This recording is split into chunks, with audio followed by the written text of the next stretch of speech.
Hi, a very good morning to you, Ashima. How are you doing? Thank you. I'm absolutely fine, Amritesh. How are you? I'm fine as well. Thanks for joining to the interview of how to do business in Dubai. Absolutely a pleasure. Thanks for love having to have me. your perspectives on how Dubai is doing and how business is doing in here.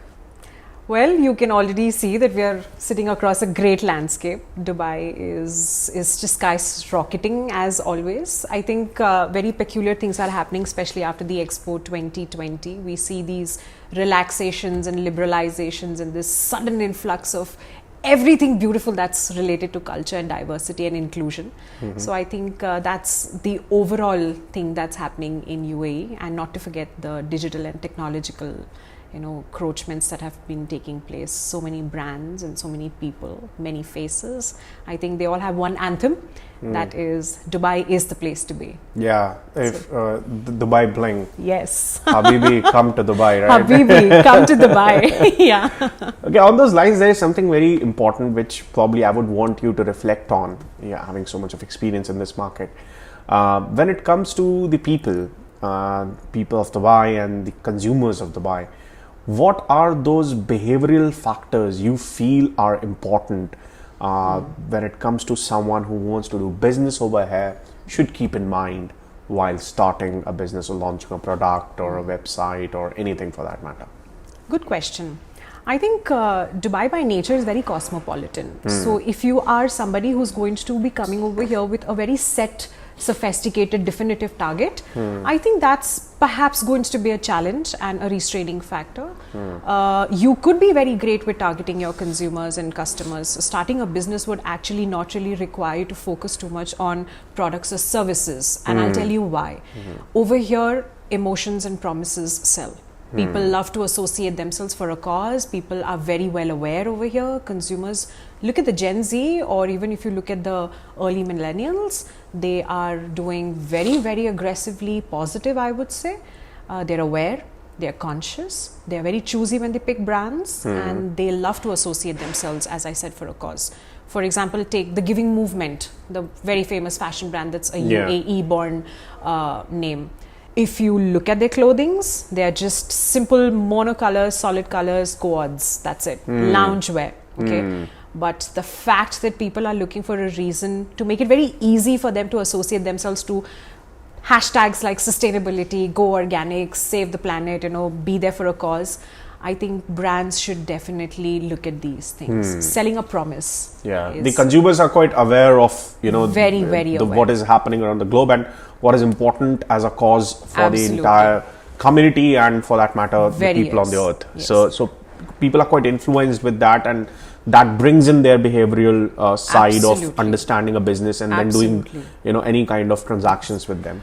In fact, to add to that is also because this place is so cosmopolitan. It's supposed to be one of the largest expat lands. People do welcome different perspectives. They like to see differences and parity, disparity, all of these things are a big ball game over here. So competition is high, but I also feel it's very easy for somebody to find their niche over here because the consumer target market is so wide. You could actually just have a wonderful target audience only probably focusing on the hijabis. I think that's a huge market in themselves. Right. Or probably even if you take an example of an African entrepreneur who's making it big, just upscaling clothes using their African prints, trying to fuse them. So 3 trends I see with consumers: being aware and conscious, absolutely being welcoming, looking at choosing and trying out something new, and diversity and inclusion. I think these 3 are. How far, on the same lines, there's something very interesting. Because there is so much of diversity, a lot of people who are not in Dubai would feel that language could be a barrier when it comes to doing business. So can you reflect something on that how language plays an important role and which languages are prominent and what one should consider? Absolutely. See, language is a great way to get into the pulse of a nation. So if you're an expat, I see that it's very easy for people to pick up the language Arabic. But also very funnily is that while Dubai is an Arabic land, it's very nice to see that the Arabics actually end up speaking Hindi and Urdu. Yeah. So this actually invites a lot of, lots of smiles, I think. And in 2 weeks or 3 weeks, somebody can learn to speak Arabic. People over here are so friendly. When it comes to languages, I do agree it's a great cultural, icebreaker. If you know the simple words like Assalamu alaikum or Habibi for that matter, or La or whatever. But all I'm just trying to tell is that people are very conscious because business does take place. That's the starting point for networking. That's the starting point for creating a comfort zone with people, and even entrusting some kind of responsibility. So language is good, but I think it's both ways and they're very welcoming. English is prominent? Absolutely. You will probably see a British person from UK or Scotland absolutely heading a team. You'll also see somebody from India and Pakistan very happily being able to speak their language and also adorn English.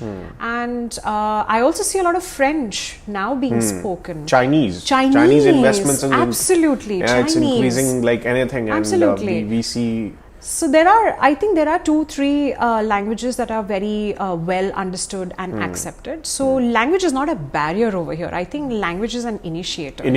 Yes. Yeah, that's very true. So on the similar lines, if you see language brings people, and when people come, it's a very different kind of a cosmopolitan culture, which we have been witnessing for so long. So I would want you to give a bit of idea about how is the custom and taboos in here, because a lot of people have different thoughts about Middle East. Yes. Especially Dubai. I always say Dubai is the window to Middle East. Yes. Your thoughts on customs and taboos? Let me start with something which is very fundamental to humans, and it could be in your country or if you're an expat, and that is living a very disciplined civic life. And Dubai is an example of living good civic life. I think from the civic point of view, for a normal person, is going to be to maintain dignity while you're in public, having a very modest look, embracing different cultures again, because we do see that there's this spectrum of clothing and apparel. Sharjah being a cultural capital, you'll probably see I'm not going to use the word restrictions or taboos, but I'm going to see certain curtains, and those certain curtains in fact are getting people closer, letting people from a civic point of view embrace that little bit of a fusion between modernity and modesty is absolutely seen in Sharjah. But when you come to Dubai, I don't see at all any taboo as a concern, because everything is so relaxed. You've got beaches, you've got clubs, you've got pubs.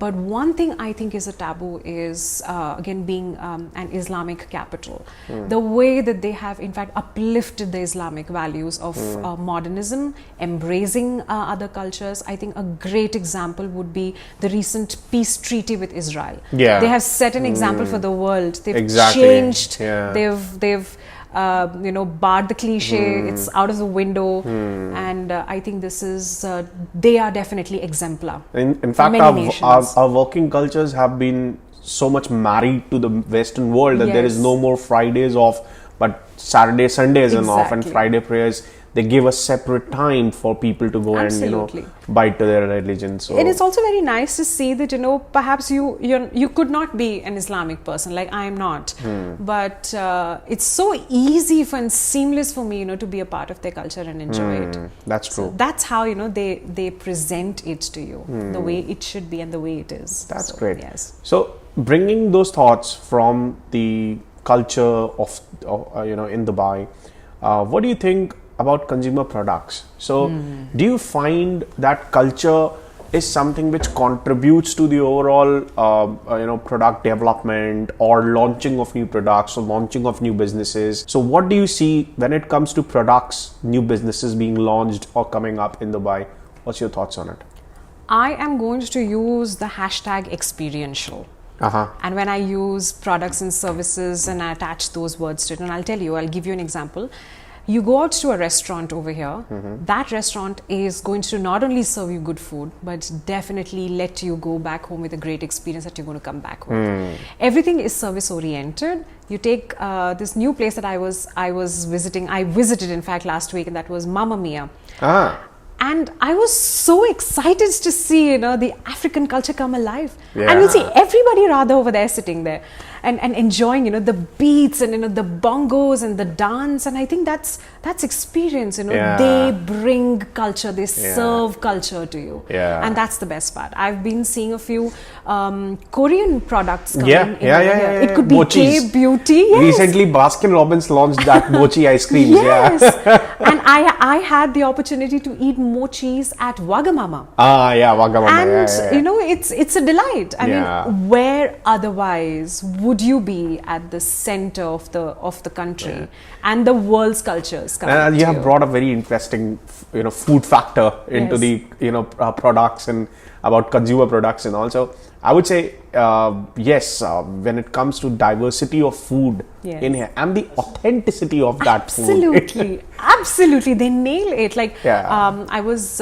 with a couple of colleagues from UK, and we wanted to give them a nice ethnic Indian, feel with the food and everything, Yeah. but also not keeping it too spicy. Yeah. So we happened to take them to India Gate. Ah. They enjoyed, they loved Yeah. the guzzles and the serving and everything. Or even you take the upcoming Bhukkad Cafe. Yeah, They've yeah. completely changed the way a street pani puri or they- a pav bhaji or a chole bhature will be That- served to you. That's very true, because there was a very funny thing. I think in my last interview I also mentioned this fact that I heard, and I was reading somewhere, that there was a fusion of Japanese sushi with Indian Yes. flavors, I wonder how do they make that, but Bizarre. this is literally the East Yeah. meeting West. But this is not just about the food, because Yeah. you've asked me about products and Yes, services. yeah, yeah. I'd like to say something which I often say that even during my lectures, that you sell products, but you market emotions, Emotions, and yeah. you brand attitudes and loyalty. I mean, you brand habits over here. And UAE, it could be a startup, it could be a mid-size or a big conglomerate. They're very successful in doing that.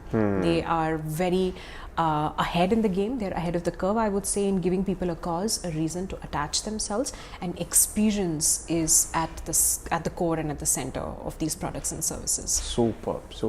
So some very interesting things which people tend to see on Instagram about Dubai, and I love to to experience it, is some factors around the psychographic segmentation of the market. So if you talk about music, if you talk about travel, sports, so what's your opinion on that? How market fares out when it comes to these events and these factors? How people are experiencing, or how these factors impact the business in Dubai? This is a very important part of any expat life over here, because that's literally giving a pulse up to your living experience in Dubai. Yeah. I mean, I have come across hashtags where people have said, this is just a beautiful concrete land, but amidst the concrete land, they've gotten in a great taste of music. And it could be, to going to Toda or to the La Perla or to the Coca-Cola Arena, and you can see the world's best musicians playing and bringing music to you. So that's again something, and that happened even at the Expo 2020. Yeah. You've probably seen the best of the singers, performers and instrument players coming there. From live shows to bringing out that kind of outdoor fun factor. Sports is absolutely budding. I mean, you could actually see cricket on the radio, and I'm saying that you can see cricket on the radio over here. Or you could absolutely enjoy equestrian that's there at the Sustainable City. Yeah. So golf is something which is very I common. mean, You've got a beautiful golf club the here. other day I was interviewing someone, I'm not remember whom I was interviewing, but they said that Dubai has the best golfs in the world. Golf It's courts, they're so the best beautiful. places for playing golfs are available. And let's not even forget the recent launch of the deep dive. So it could be an adrenaline rushed sports outdoor sports, or it could be something that you're enjoying with your nice. Yeah, in fact, they are on the radio. I was listening. The Danube recently they have opened an indoor, because there are summers, so they have opened an indoor stadium for all these sports. Yeah, absolutely. And they are running some competitions and some games. Yeah. So it's always vibing, when it comes And to I have sports one and festivals. last addition to that. Yeah. I do see the video game industry becoming as big as it could be over here. Everybody has a digital avatar. They're looking at the metaverse at a very minuscule level, but it's here and it is to stay. 6th Street, in fact, has its first phygital store here in Dubai. And this store brings experience, digital aspects. It's bringing the physical and the digital world together. They're already talking and bringing the metaverse to the people. So I 6th Street is like a store to sell electronics? No. So 6th Street is UAE's leading online apparel merchandising. I got it. And I remember. It's like Noon, or it could be. But they've very deeply branded themselves. And the best part is that you can actually see a very exclusive luxury segment with an affordable, easy segment, and a very, very dedicated segment for the Arabic brands. And they're all startups. So I think this is huge. The video game industry. So you think overall, when it comes to video games, sports, music, they all contribute to the business landscape? Do you see that when there are winters in Dubai? I mean, that's the best time from October till March and April. Now winters have been extended up to May. I would say the first week, second week, there was a cold breeze. So do you see that during this period, all these events come together in Dubai and they boost the overall landscape of business? Absolutely, yes.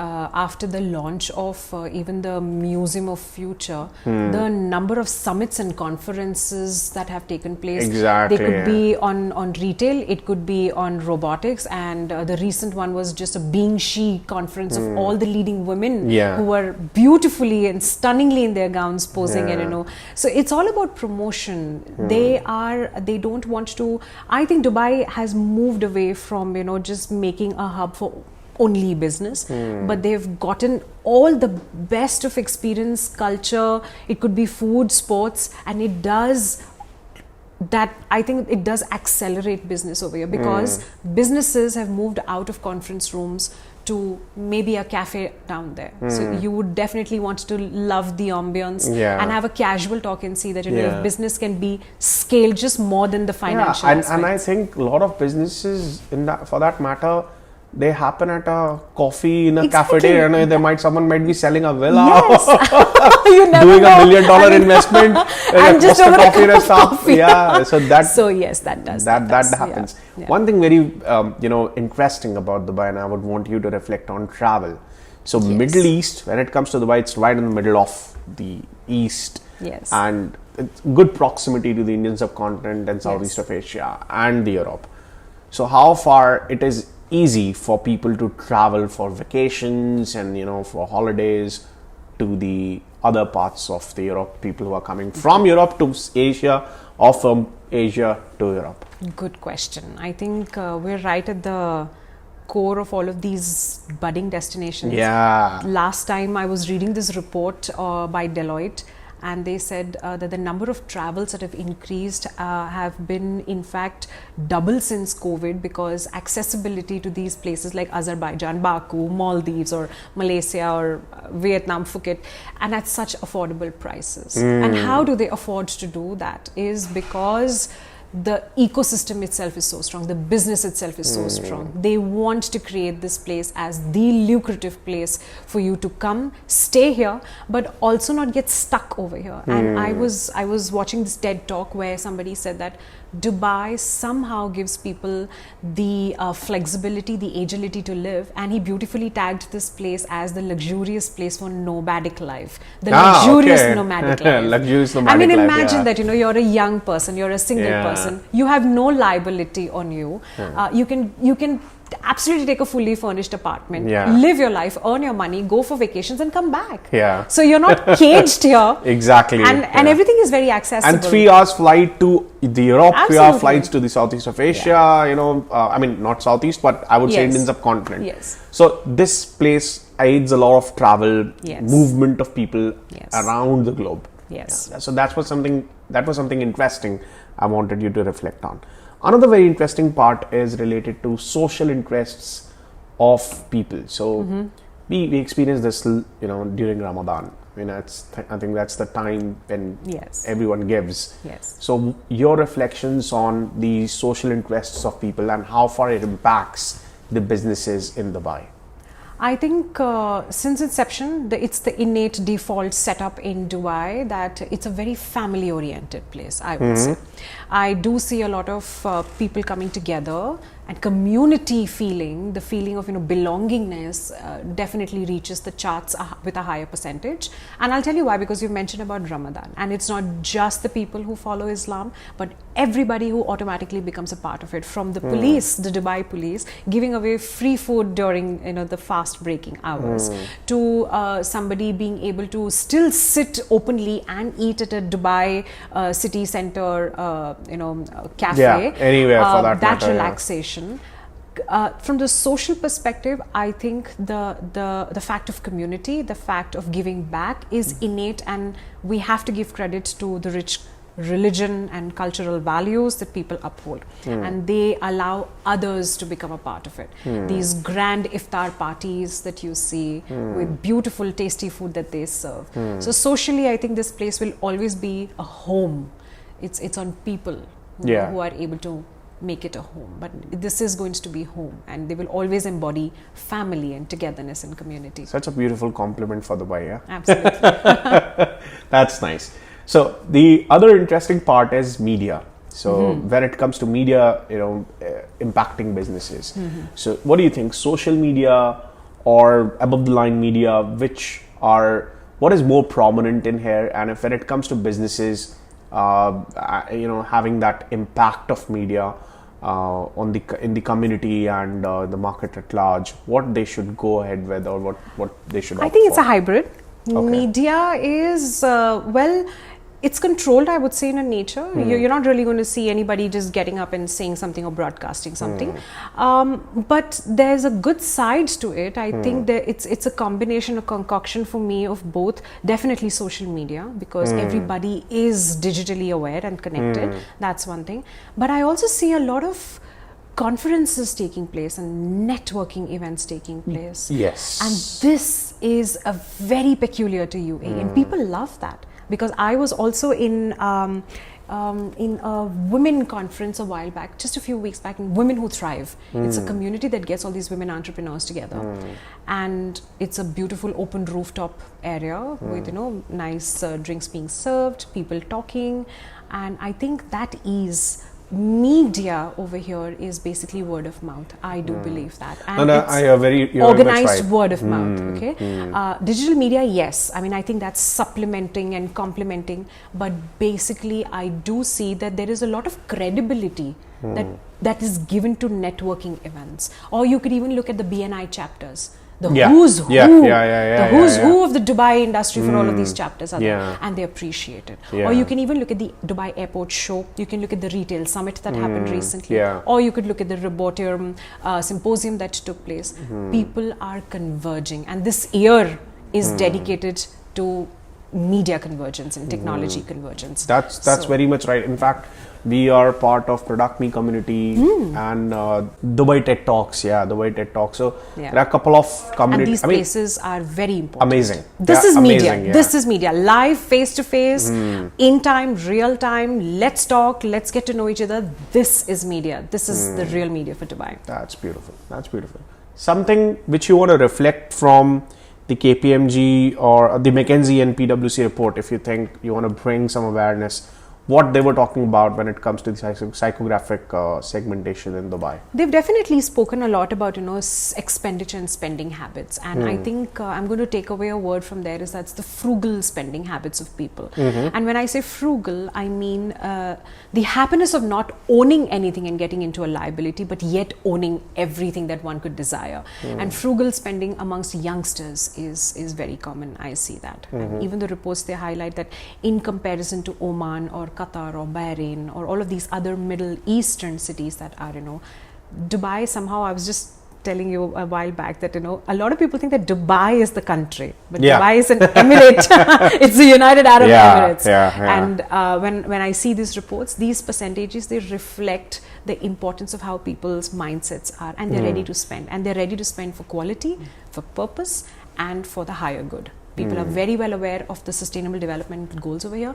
Every brand, it could be a product, a service, anything, they've all attached themselves to CSR. So the social responsibility criteria that you see is definitely high. So I'm taking away a main theme from these two, is that spending habits, investments have increased. People after the COVID have dual incomes and dual remote working, habits. These things. What about brand preferences? What do you think?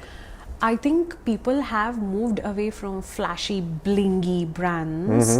And I think the trend has just started. They've started going for more softer, more meaningful and substance and depth brands. Brands that bring much more to the table. So for example, during the COVID, Tide had this beautiful campaign that, if you're somebody who is a donor and you want to donate clothes or shoes or anything for the needy, just give us a call.